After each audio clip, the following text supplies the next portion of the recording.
Halo teman-teman Furi, ketemu lagi di sesi boneka Furi Harun.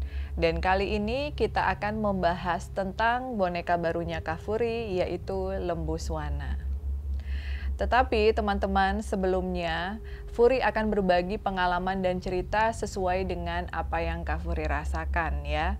Jadi mohon maaf apabila ada pihak-pihak yang tidak setuju.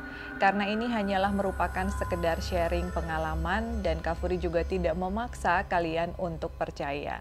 Karena Kak Furi yakin bahwa kebenaran itu hanyalah milik Allah Subhanahu wa Ta'ala, Tuhan semesta alam. Dan sebelum kita memulai ceritanya, jangan lupa untuk kalian yang belum subscribe, silahkan di-subscribe YouTube channelnya Furi Harun, aktifkan loncengnya, dan jangan lupa untuk komen dan juga share kepada teman-teman kalian ya.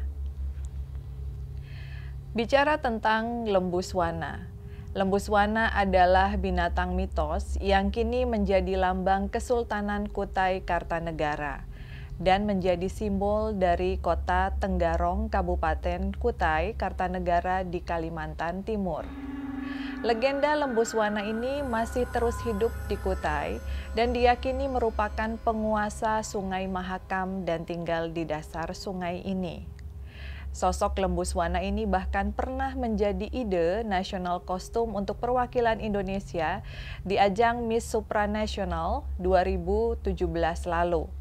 Seperti apa binatang mitologi Kalimantan yang terkenal adidaya ini? Simak penjelasannya ya. Yang pertama adalah tubuh dari Lembu Swana sendiri terdiri dari campuran berbagai jenis binatang. Lembu Swana merupakan makhluk yang menonjolkan simbol kekuatan dan kedaulatan kerajaan Kutai serta memiliki ciri-ciri yang sangat unik ya. Seperti berbadan lembu, berkepala singa, dan bermahkota. Memiliki belalai seperti gajah, bersayap seperti garuda, bersisik seperti naga, bertanduk seperti sapi, berekor panjang seperti singa, bertelinga seperti rusa, dan berjenggot seperti kambing, bertaji seperti ayam. Yang kedua, Lembu Swana adalah kendaraan dari Raja Mula Warman.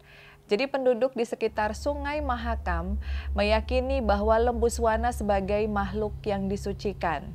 Lembu Swana juga merupakan kendaraan bagi Batara Guru dan juga kendaraan spiritual bagi Raja Mula Warman yang bisa terbang dengan kecepatan super kilat.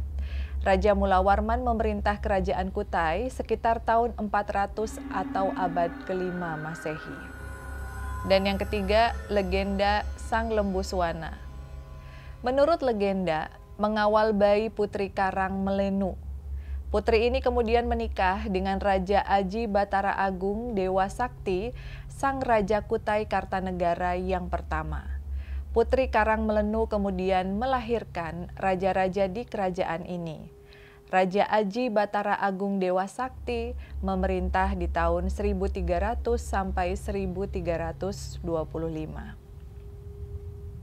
Dan yang keempat, filosofi dari Lembu Swana. Falsafah yang mengiringi kisah Lembu Swana ini adalah Paksi Liman Gangga Yakso.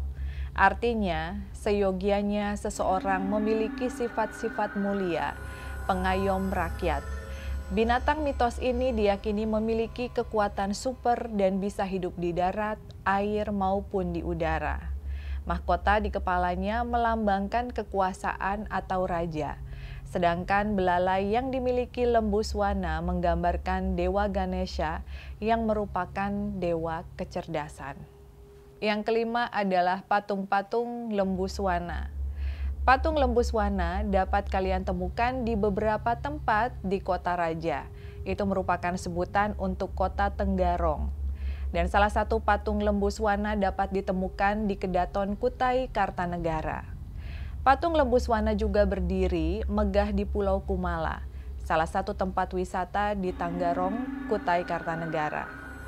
Patung Lembu Swana di Pulau Kumala terbuat dari perunggu dan dibuat di Bantul, Yogyakarta dengan tinggi 13 meter, berat 29 ton dan dikerjakan 27 orang seniman patung. Nah, teman-teman, Itu tadi cerita tentang legenda Lembuswana. Dibuat berdasarkan kisah tadi yang sudah Kak Furi bacakan, karena Kak Furi sangat mengagumi sosok Lembuswana, akhirnya tercetuslah ide membuat boneka arwah yang mirip sosok Lembuswana, ya. Jadi makna di balik pembuatan boneka Lembuswana, karena Kak Furi secara pribadi suka sosok boneka-boneka cantik yang merupakan legenda dari sejarah dan cerita di masa lalu. Tetapi tentunya sebelum Kak Furi membuat boneka tersebut dan juga setelah jadi bonekanya, Kak Furi juga melakukan serangkaian doa dan serangkaian izin kepada sosok Lembuswana tersebut. Jadi ini isinya bukan Lembuswana ya, melainkan hanyalah anak asuh yang menyerupai bonekanya seperti sosok Lembuswana. Tetapi tidak sama persis. Karena Kak Furi juga yakin kalian sudah melihat beberapa patung Lembuswana dan ini hanya berdasarkan sedikit saja ciri-ciri yang dipakai di boneka tersebut ya, di boneka ini. Apa saja sih serangkaian doa dan juga izin yang Kak Furi lakukan pada saat pembuatan boneka yang mirip Lembuswana ini? Yang pertama adalah melarung dan juga berdoa ya. Melarung adalah membuang hal-hal yang buruk, membuang hal-hal yang negatif, sehingga kedepannya akan memberikan keberkahan dan kebaikan bagi kita semua. Lalu juga melukat atau membersihkan diri dari hal-hal dan aura-aura negatif, sehingga kemudian boneka ini akan diisi oleh good spirit ya. Sementara itu Lembuswana yang Kak Furi miliki ini merupakan sosok wanita pemberani yang berusia 18 tahun dan berasal dari Kalimantan Timur. Sosoknya penuh dengan welas asih, benci kemunafikan, dan suka mengingatkan untuk berdoa.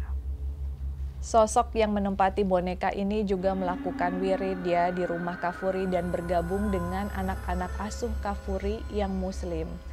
Di sini seraya memanjatkan doa dan juga memohon ampunan kepada Allah Subhanahu wa Ta'ala untuk senantiasa diberikan keselamatan dan kebaikan baik bagi Kak Furi, keluarga, para sahabat maupun anak-anak asuh di sini semuanya yang ada agar bisa melepaskan diri dari dendam dan sakit hati dan juga bisa segera pulang ke rumah Tuhan ya.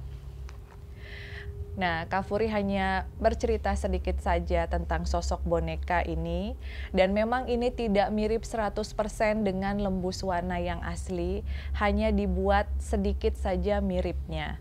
Karena Kak Furi sangat mengagumi sosok Lembuswana dan ini berasal juga dari Kalimantan. Selain boneka Lembuswana ini, di sebelah kanan Kak Furi juga ada boneka cantik yang memakai kebaya hijau yang terinspirasi dari Kak Furi yang suka berkunjung dan juga bersilaturahmi ke tempat Ibu Kanjeng Ratu yang ada di Bali. Tetapi tentu sosoknya bukan sosok Ibu Kanjeng Ratu ya, melainkan hanya sosok anak asuh Kak Furi saja yang Kak Furi beri nama Dewi Suhita. Nah, teman-temannya Furi, itu tadi sedikit cerita yang menginspirasi ya. Itu tadi sedikit cerita yang menginspirasi pembuatan boneka Lembuswana.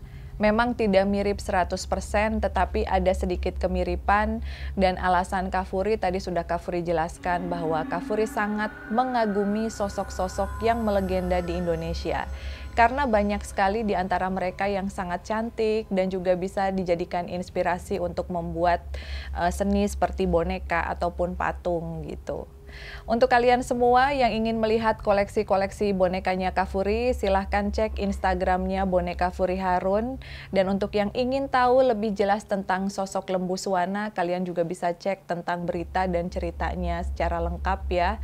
Kayaknya udah banyak sekali Kak Furi lihat juga tayangan-tayangan tentang Lembuswana. Dan yang jelas yang menempati Lembuswana maupun Dewi Suhita, mereka semua adalah good spirit yang di sini tinggal sebagai anak asuh dan kita semua mengasuh, mendoakan sehingga bisa segera pulang ke Tuhan. Oke, terima kasih ya untuk kalian yang sudah menonton tayangan ini. Mohon maaf apabila banyak kekurangan dan kita akan ketemu lagi di sesi Boneka Furi Harun minggu depan. See you!